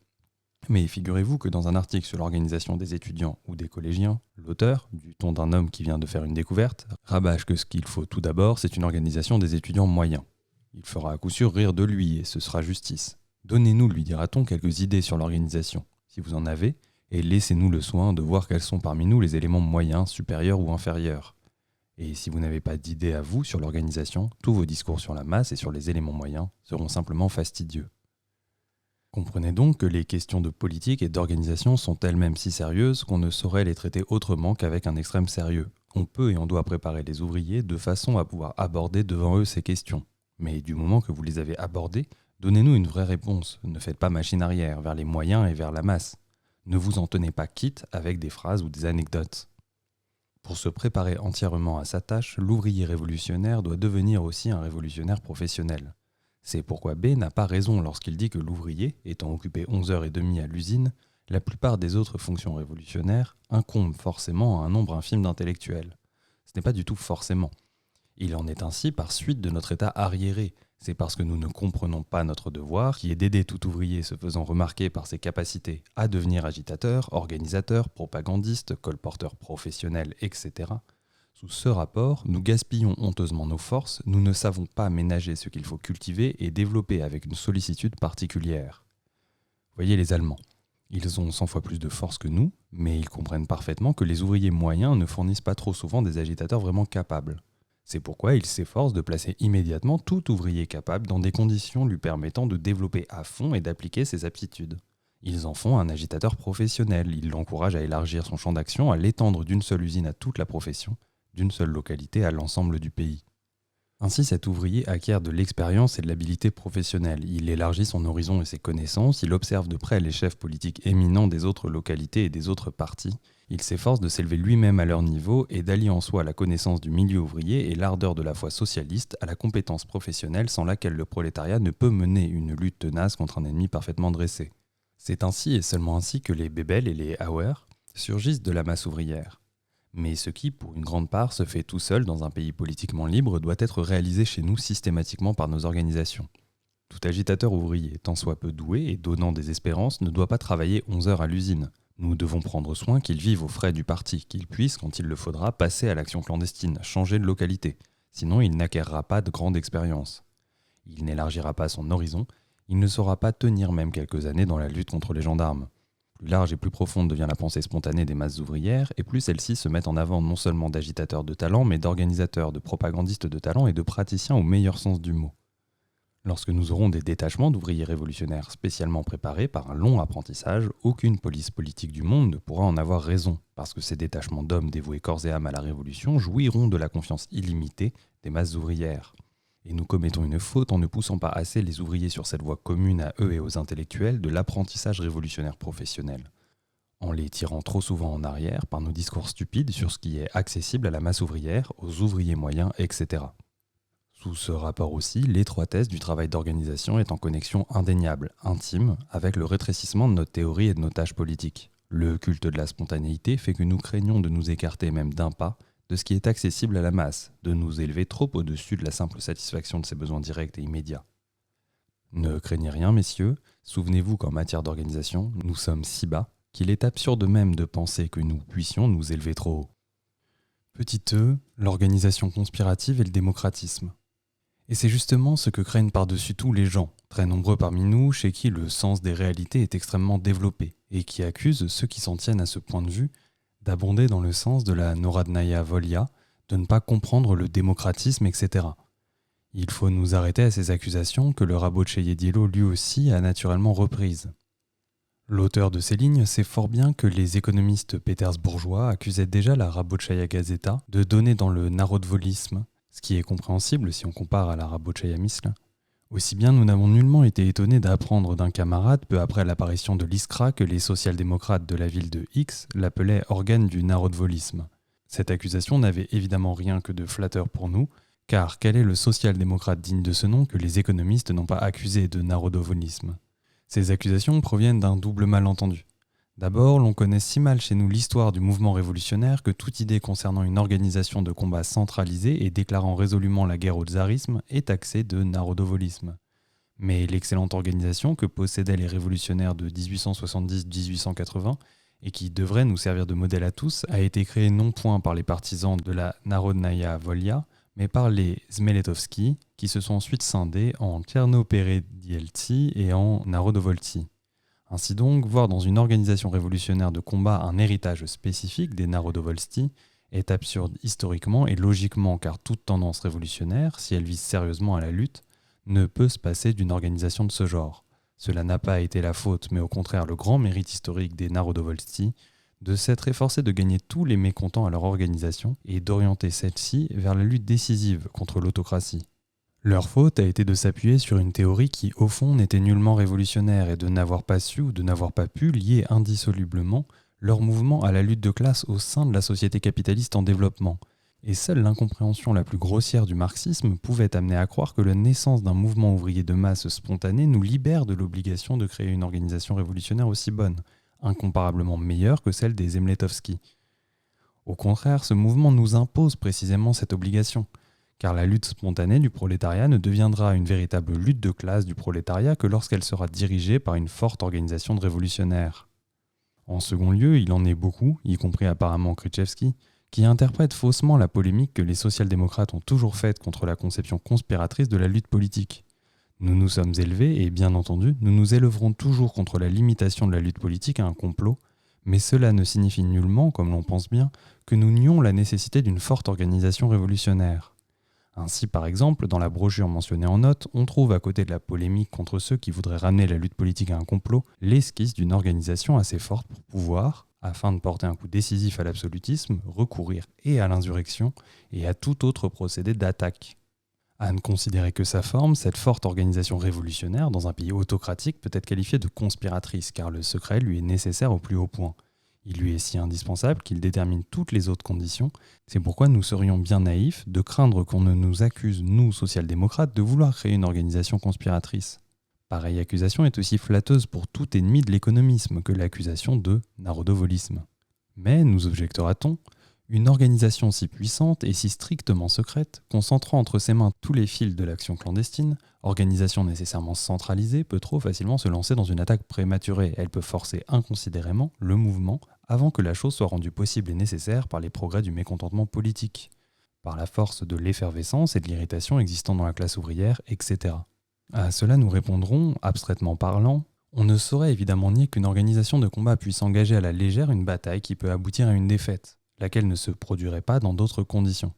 Mais il est impossible de se borner en l'occurrence à des considérations abstraites, car tout combat implique d'abstraites éventualités de défaite, et il n'est d'autre moyen de les diminuer que de se préparer systématiquement au combat. Et si l'on pose la question sur le terrain concret de la situation russe d'aujourd'hui, on arrive à cette conclusion positive qu'une organisation révolutionnaire forte est absolument nécessaire justement pour donner de la stabilité au mouvement et la prémunir contre l'éventualité d'attaques irréfléchies. Maintenant que cette organisation nous manque et que le mouvement révolutionnaire spontané fait des progrès rapides, on observe déjà deux extrêmes. Un économisme tout à fait inconsistant et le prône de la modération, ou bien un terrorisme excitatif non moins inconsistant, cherchant dans un mouvement qui progresse et se fortifie, mais encore plus près de son point de départ que de sa fin, à provoquer artificiellement les symptômes de la fin du mouvement. L'exemple du Rabotché et Diello montre qu'il y a déjà des social-démocrates qui cèdent devant ces deux extrêmes. La chose n'a rien d'étonnant car, abstraction faite des autres circonstances, la lutte économique contre le patronat et le gouvernement ne satisfera jamais un révolutionnaire et les deux extrêmes opposés apparaîtront toujours tantôt ici, tantôt là. Seule une organisation de combat centralisée, pratiquant avec fermeté la politique social-démocrate et donnant pour ainsi dire satisfaction à tous les instincts et aspirations révolutionnaires est en état de prémunir le mouvement contre une attaque inconsidérée et d'en préparer une autre promettant le succès. On nous objectera ensuite que notre point de vue sur l'organisation est en contradiction avec le principe démocratique. Autant l'accusation précédente était d'origine spécifiquement russe, autant celle-ci a un caractère spécifiquement étranger. Seule une organisation résidant à l'étranger pouvait donner entre autres à sa rédaction l'instruction suivante. Principe d'organisation, dans l'intérêt du bon développement et de l'union de la social-démocratie, il convient de souligner, de renforcer et de revendiquer le principe d'une large démocratie dans l'organisation du parti, ce qui est d'autant plus nécessaire que les tendances antidémocratiques se sont révélées dans les rangs de notre parti. Comment le Rabotché Diallo lutte contre les tendances antidémocratiques de l'ISCRA, nous le verrons au chapitre suivant. Pour l'instant, examinons de plus près ce principe mis en avant par les économistes. Le principe d'une large démocratie implique, tout le monde en conviendra probablement, deux conditions sine qua non. Premièrement, l'entière publicité et deuxièmement, l'élection à toutes les fonctions. Il serait ridicule de parler de démocratisme sans une publicité complète, non limitée aux membres de l'organisation. Nous appellerons le Parti socialiste allemand une organisation démocratique, car tout s'y fait ouvertement, jusqu'aux séances du congrès du parti. Mais personne ne qualifiera de démocratique une organisation recouverte du voile du secret, pour tous ceux qui n'en sont pas membres. Pourquoi alors poser le principe d'une large démocratie, quand la condition essentielle de ce principe est inexécutable pour une organisation clandestine ? Ce large principe n'est plus en l'occurrence qu'une phrase sonore mais creuse. Bien plus, cette phrase atteste d'une incompréhension totale de nos tâches immédiates en matière d'organisation. Tout le monde sait combien chez nous la large masse des révolutionnaires garde mal le secret. Nous avons vu avec quelle amertume sans plan B, qui réclame avec juste raison une sélection rigoureuse des membres. Et voilà que des gens qui se vantent de leur sens des réalités viennent souligner dans une pareille situation non pas la nécessité d'un secret rigoureux et d'une sélection sévère des membres, mais le principe d'une large démocratie. C'est ce qui s'appelle se mettre le doigt dans l'œil. Il n'en va pas mieux du deuxième indice de démocratisme, le principe électif. Condition qui va de soi dans les pays de liberté politique. Sont membres du parti tous ceux qui reconnaissent les principes de son programme et soutiennent le parti dans la mesure de leur force, dit le premier paragraphe des statuts du Parti social-démocrate allemand. Et comme l'arène politique est visible par tous, telle la scène d'un théâtre pour les spectateurs, chacun sait par les journaux et les assemblées publiques si telle ou telle personne reconnaît ou non le parti, le soutient ou lui fait opposition. On sait que tel militant politique a eu tel ou tel début, qu'il a fait telle ou telle évolution, qu'à tel moment difficile de sa vie, il s'est comporté de telle façon, qu'il se signale par telle ou telle qualité. Aussi, tous les membres du parti peuvent-ils en connaissance de cause élire ce militant ou ne pas l'élire à tel ou tel poste du parti. Le contrôle général de chaque pas fait par un membre du parti dans sa carrière politique crée un mécanisme fonctionnant automatiquement et assurant ce qu'on appelle en biologie la persistance du plus apte. Grâce à cette sélection naturelle, résultat d'une publicité absolue, de l'élection et du contrôle général, chaque militant se trouve en fin de compte classé sur sa planchette, assume la tâche la plus appropriée à ses forces et à ses capacités, supporte lui-même toutes les conséquences de ses fautes et démontre devant tous son aptitude à comprendre ses fautes et à les éviter. Essayez un peu de faire tenir ce tableau dans le cadre de notre autocratie. Est-il concevable chez nous que tous ceux qui reconnaissent les principes du programme du parti et soutiennent ce dernier dans la mesure de leur force contrôlent chaque pas fait par les révolutionnaires clandestins ? Que tous fassent un choix parmi ces derniers alors que le révolutionnaire est obligé dans l'intérêt du travail de dissimuler au 9/10 de ces tous qui il est. Qu'on réfléchisse un peu au sens véritable des formules grandiloquentes lancées par le Rabotché Diallo, et l'on comprendra que le large démocratisme de l'organisation du parti, dans les ténèbres de l'autocratie sous le régime de la sélection pratiquée par les gendarmes, n'est qu'un hochet inutile et nuisible. C'est un hochet inutile car en fait, aucune organisation révolutionnaire n'a jamais appliqué et ne pourra jamais appliquer malgré tout son bon vouloir un large démocratisme. C'est un hochet nuisible, car les tentatives pour appliquer en fait le principe d'une large démocratie ne font que faciliter les larges coups de filet de la police et perpétuer le règne du travail artisanal, détourner la pensée des praticiens de leur tâche sérieuse, impérieuse, qui est de faire leur éducation de révolutionnaires professionnels, vers la rédaction de statuts bureaucratiques détaillés sur les systèmes d'élection.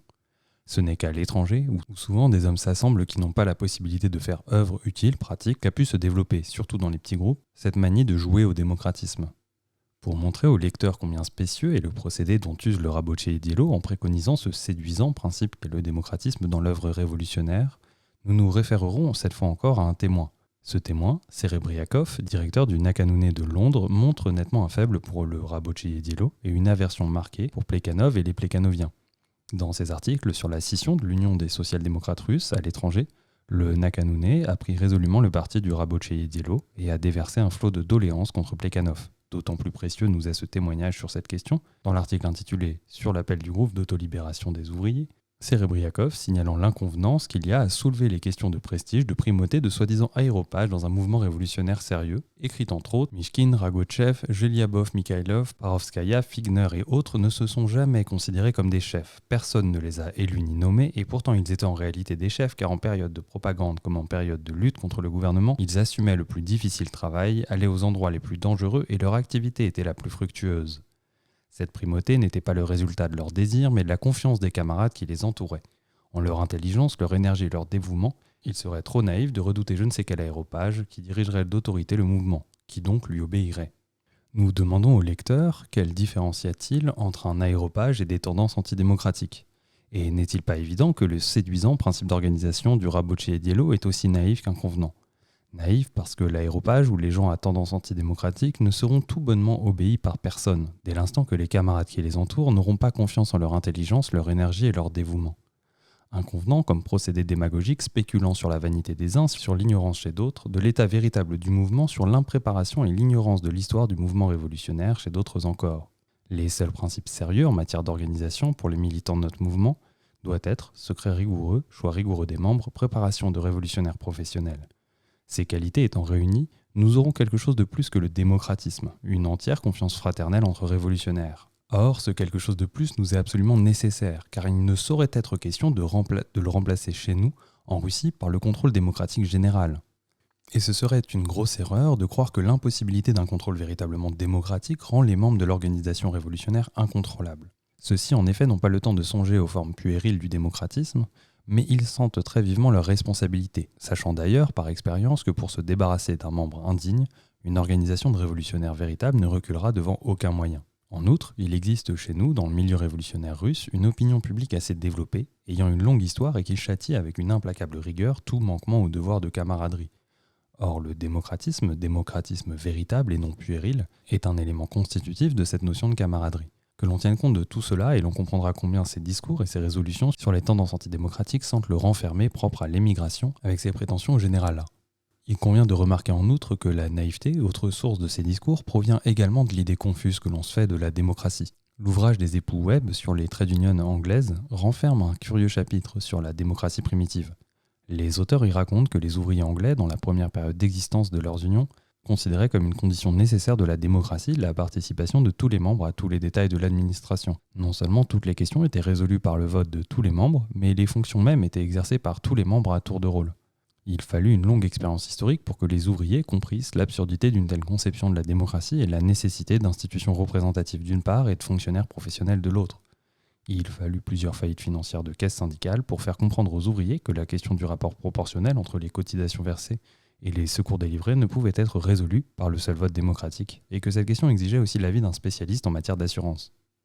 Prenez ensuite le livre de Kautsky sur le parlementarisme et la législation populaire, et vous verrez que les conclusions de ce théoricien marxiste concordent avec les enseignements de la longue pratique des ouvriers spontanément unis. Kautsky s'élève résolument contre la conception primitive de la démocratie de Rintinghausen, raille les gens prêts à réclamer, au nom de cette démocratie, que les journaux populaires soient rédigés directement par le peuple, prouve la nécessité de journalistes, de parlementaires professionnels, etc. pour la direction social-démocrate de la lutte des classes du prolétariat, attaque le socialisme des anarchistes et des littérateurs, qui, visant à l'effet, préconisent la législation populaire directe et ne comprennent pas que son application est très relative dans la société actuelle. Ceux qui ont travaillé pratiquement dans notre mouvement savent combien la conception primitive de la démocratie est répandue parmi la jeunesse studieuse et les ouvriers. Il n'est pas étonnant que cette conception pénètre aussi dans les statuts et la littérature. Les économistes de type bergstenien écrivaient dans leurs statuts « Toutes les affaires intéressant l'ensemble de l'organisation sont décidées à la majorité des voix de tous les membres ». Les économistes du type terroriste répètent après eux « Il faut que les décisions des comités aient passé par tous les cercles avant de devenir des décisions valables ». Remarquez que cette revendication concernant l'application étendue du référendum s'ajoute à celle qui veut que toute l'organisation soit construite sur le principe électif. Loin de nous, bien entendu, la pensée de condamner pour cela des praticiens qui ont été trop peu en mesure de s'initier à la théorie et à la pratique des organisations véritablement démocratiques. Mais quand le Rabochet Diello, qui prétend à un rôle de dirigeant, se borne en de pareilles conditions à une résolution sur le principe d'une large démocratie, comment ne pas dire qu'il vise simplement à l'effet ? Grand F. Travail à l'échelle locale et nationale. Si les reproches de non-démocratisme et de caractère conspiratif adressés à l'organisation dont le plan a été exposé ici sont dénués de tout fondement, il reste une question qu'on agite très fréquemment et qui mérite un examen détaillé. C'est le problème du rapport entre le travail local et le travail à l'échelle nationale. La formulation d'une organisation centralisée, demande-t-on avec inquiétude, n'entraînera-t-elle pas le déplacement du centre de gravité du premier vers le second ? Cela ne nuira-t-il pas au mouvement puisque notre liaison avec la masse ouvrière sera affaiblie et d'une façon générale la stabilité de l'agitation locale ébranlée ? À cela nous répondrons que ces dernières années notre mouvement souffre précisément de ce que les militants locaux sont absorbés à l'excès par le travail local, qu'il est absolument nécessaire, par conséquent de déplacer un peu le centre de gravité vers le travail à l'échelle nationale, que ce déplacement, loin d'affaiblir notre liaison avec la masse et de nuire à la stabilité de notre agitation locale, ne fera que les renforcer. Prenons la question de l'organe central et des organes locaux. Demandons aux lecteurs de ne pas oublier que la presse n'est pour nous qu'un exemple illustrant l'action révolutionnaire infiniment plus large et diverse en général. Pendant la première période du mouvement de masse 1896-1898, les militants locaux font une tentative pour mettre sur pied un organe pour toute la Russie, la Rabochaya Gazeta. Dans la période suivante, 98-1900, le mouvement fait un immense pas en avant, mais l'attention des dirigeants est entièrement absorbée par les organes locaux. Si on fait le compte de tous ces organes locaux, il se trouvera que l'on publie en chiffres ronds un numéro par mois. N'est-ce pas là une illustration satisfaisante de notre travail artisanal ? Cela ne montre-t-il pas à l'évidence que notre organisation révolutionnaire retarde sur l'élan spontané du mouvement ? Si le même nombre de numéros de journaux avaient été publiés, non par des groupes locaux dispersés, mais par une organisation unique, nous aurions non seulement économisé une masse de force, mais notre travail eût été infiniment plus stable et plus suivi. Voilà une constatation bien simple que perdent trop souvent de vue les praticiens qui travaillent activement d'une façon presque exclusive dans les organes locaux, et les publicistes qui font preuve ici d'un donquichotisme étonnant. Le praticien se contente ordinairement d'objecter qu'il est difficile aux militants locaux de s'occuper de monter un journal pour tout le pays et qu'il vaut mieux avoir des journaux locaux que d'en avoir aucun. Certes, cela est parfaitement juste. Et pour reconnaître l'énorme importance et l'énorme utilité des organes locaux en général, il n'est point de praticien qui puisse nous en remontrer. Mais il n'est pas question de cela. Il s'agit de savoir s'il n'est pas possible de remédier à cet éparpillement, à ce travail rudimentaire attesté si nettement par la parution de 30 numéros de journaux locaux dans toute la Russie en 2 années et demie. Ne vous contentez donc pas d'une thèse incontestable mais trop générale sur l'utilité des journaux locaux en général et ayez également le courage de reconnaître ouvertement leur côté négatif révélé par l'expérience de 2 années et demie. Cette expérience atteste que, vu nos conditions, les journaux locaux sont dans la plupart des cas instables au point de vue des principes sans portée politique, excessivement onéreux quant à la dépense de forces révolutionnaires et absolument insatisfaisants au point de vue technique. Et tous les défauts indiqués ne sont pas un effet du hasard, mais le résultat inévitable de ce morcellement qui, d'une part, explique la prédominance des journaux locaux dans la période envisagée et d'autre part est entretenu par cette prédominance. Une organisation locale n'est vraiment pas en état d'assurer la stabilité de son journal. Une organisation locale n'est vraiment pas en état d'assurer la stabilité de son journal au point de vue des principes et de la hausser au niveau d'un organe politique. Elle n'est pas en état de rassembler et d'utiliser une documentation suffisante pour éclairer toute notre vie politique. Quant à l'argument auquel on a ordinairement recours dans les pays libres pour justifier la nécessité de nombreux journaux locaux, modicité du prix de revient quand l'impression est faite par des ouvriers de l'endroit, ampleur et rapidité plus grande d'information de la population locale, cet argument, comme l'atteste l'expérience, se retourne chez nous contre les journaux locaux. Ces derniers coûtent beaucoup trop cher comme dépense de forces révolutionnaires et paraissent à des intervalles extrêmement espacés pour la simple raison qu'un journal illégal, si petit qu'il soit, réclame un immense appareil clandestin, possible uniquement dans un grand centre usinier, impossible à mettre debout dans un atelier d'artisans. Le caractère rudimentaire de l'appareil clandestin permet ordinairement à la police, après la parution et la diffusion d'un ou deux numéros, d'opérer un vaste coup de filet et de balayer net toute chose au point que tout est à recommencer.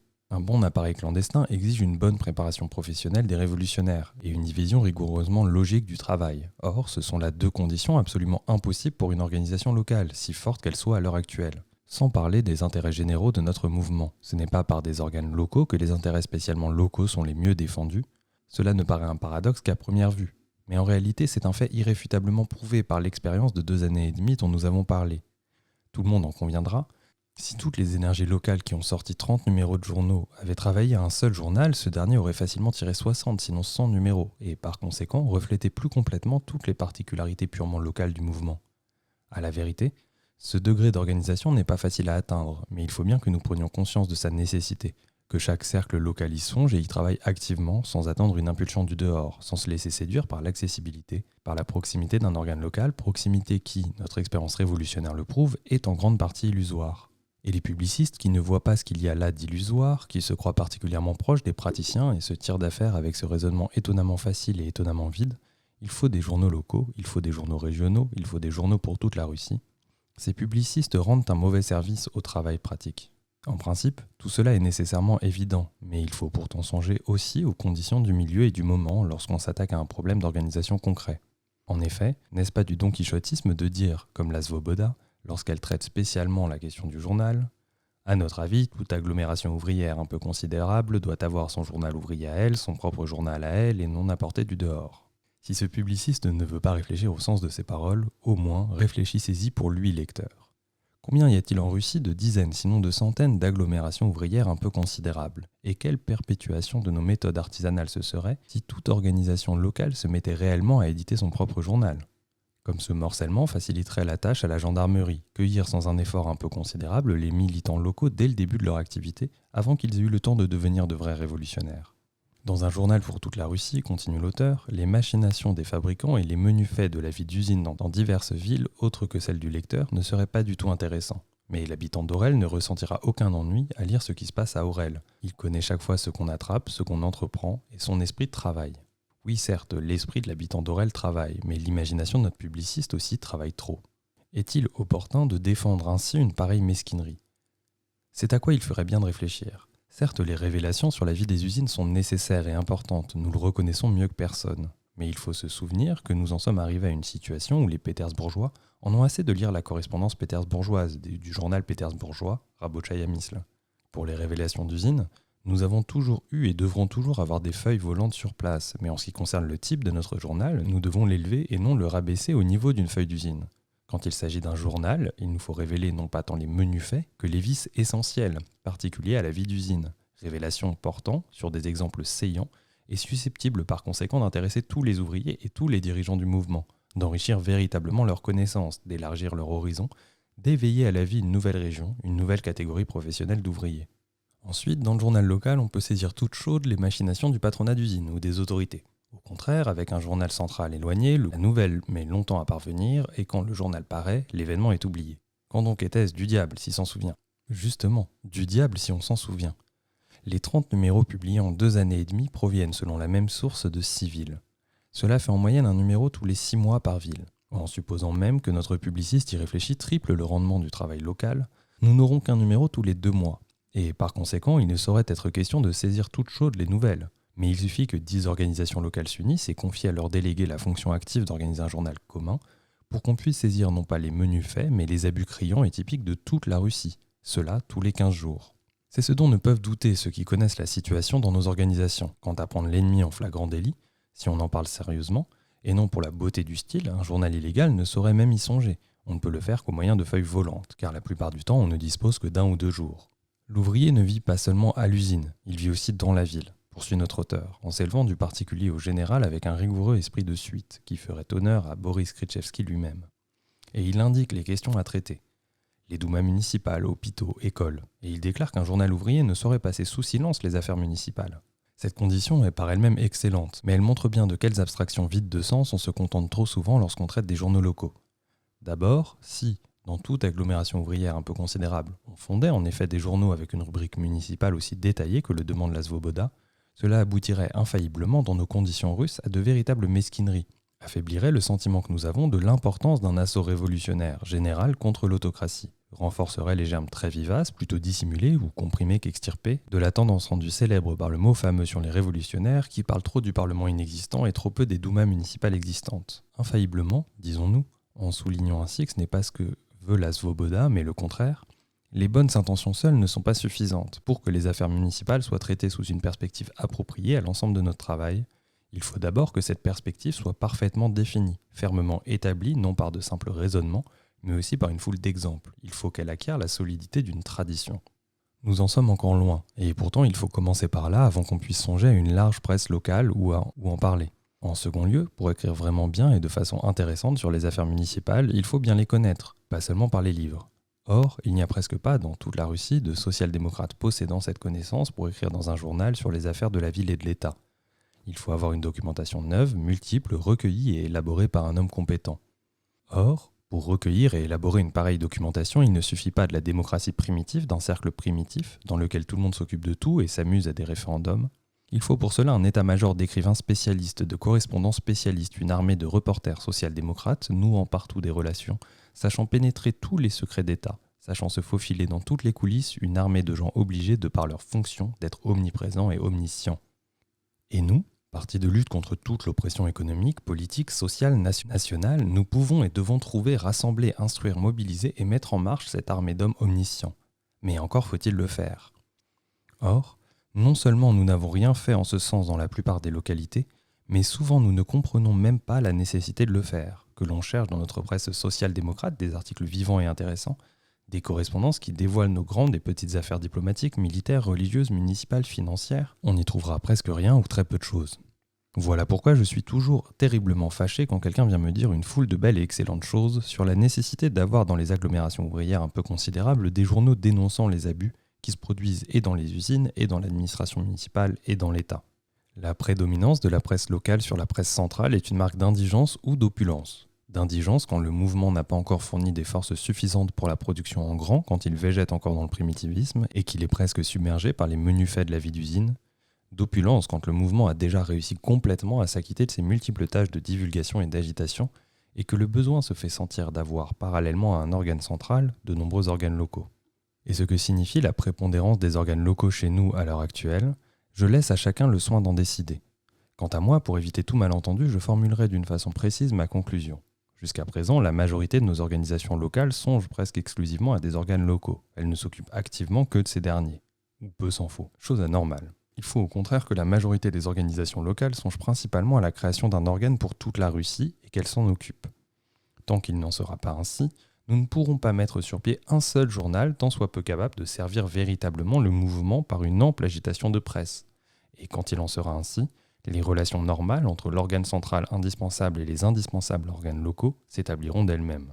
À première vue, il peut sembler que la nécessité de reporter le centre de gravité du travail local vers le travail à l'échelle nationale n'est pas indiquée pour le domaine de la lutte économique pure. Ici, l'ennemi direct des ouvriers, ce sont les employeurs isolés ou des groupes d'employeurs non reliés par une organisation, rappelant même de loin une organisation purement militaire, rigoureusement centralisée, dirigée dans les moindres détails par une volonté unique, comme les celles du gouvernement russe, notre ennemi direct dans la lutte politique. Mais il n'en est point ainsi. La lutte économique, nous l'avons montré maintes fois, est une lutte professionnelle et c'est pourquoi elle exige le groupement des ouvriers par profession et non pas uniquement sur le lieu de travail. Et ce groupement professionnel est d'autant plus pressant que les employeurs se hâtent de se grouper en sociétés et syndicats de toutes sortes. Notre morcellement et nos méthodes artisanales entravent nettement ce rassemblement, qui nécessite une organisation de révolutionnaires unique et pour toute la Russie, capable d'assumer la direction de syndicats ouvriers à l'échelle nationale. Nous avons exposé plus haut le type d'organisation appropriée. Ajoutons tout de suite quelques mots seulement au sujet de notre presse. Nul ne conteste que tout journal social-démocrate ne doive renfermer une rubrique sur la lutte syndicale. Mais la croissance du mouvement syndical nous oblige de même à envisager la création d'une presse syndicale. Il nous semble pourtant qu'à de rares exceptions près, il ne saurait encore être question en Russie d'une telle presse. C'est du luxe et nous manquons fréquemment de pain quotidien. En matière de presse syndicale, la forme la mieux adaptée aux conditions présentes du travail illégal, la forme dès aujourd'hui nécessaire serait la brochure syndicale. Il faudrait y recueillir et grouper systématiquement de la documentation légale et illégale sur les conditions de travail dans tel ou tel métier, les diverses conditions dans les différentes régions de la Russie, les principales revendications des ouvriers d'une profession donnée, les insuffisances de la législation qui la concerne. Sur les exemples frappants de la lutte économique des ouvriers de telle ou telle corporation, sur les débuts, l'état actuel et les besoins de leur organisation syndicale, etc. D'abord, ces brochures dispenseraient notre presse social-démocrate d'une masse de détails professionnels qui n'intéressent spécialement que les ouvriers d'un métier donné. Deuxièmement, elles fixeraient les résultats de notre expérience dans la lutte syndicale, conserveraient la documentation recueillie qui aujourd'hui se perd littéralement dans la masse de feuilles volantes et des correspondances fragmentaires, elles généraliseraient cette documentation. Troisièmement, elle pourrait servir en quelque sorte de guide aux agitateurs, puisque les conditions de travail sont relativement lentes à changer, les revendications essentielles des ouvriers d'un métier donné sont très stables. Le résumé de ces revendications et de ces besoins pourrait, des années durant, être un excellent manuel pour l'agitation économique dans les localités retardataires ou parmi les catégories d'ouvriers arriérés. Les exemples de grèves victorieuses dans telle région, les données illustrant un niveau supérieur de vie, de meilleures conditions de travail dans telle ou telle localité, encourageraient les ouvriers d'autres localités à des luttes toujours nouvelles. Quatrièmement, en prenant l'initiative de généraliser la lutte professionnelle et en renforçant ainsi la liaison du mouvement syndical russe avec le socialisme, la social-démocratie veillerait en même temps à ce que notre action trade unioniste n'occupe pas une partie ni trop petite ni trop grande de l'ensemble de notre travail social-démocrate. Il est très difficile, parfois même impossible à une organisation locale isolée des organisations des autres villes, d'observer une juste proportion. Mais une organisation de révolutionnaires pour toute la Russie, qui s'en tiendrait constamment au point de vue du marxisme, dirigerait toute la lutte politique et disposerait d'un état-major d'agitateurs professionnels, ne sera jamais embarrassée pour établir cette juste proportion.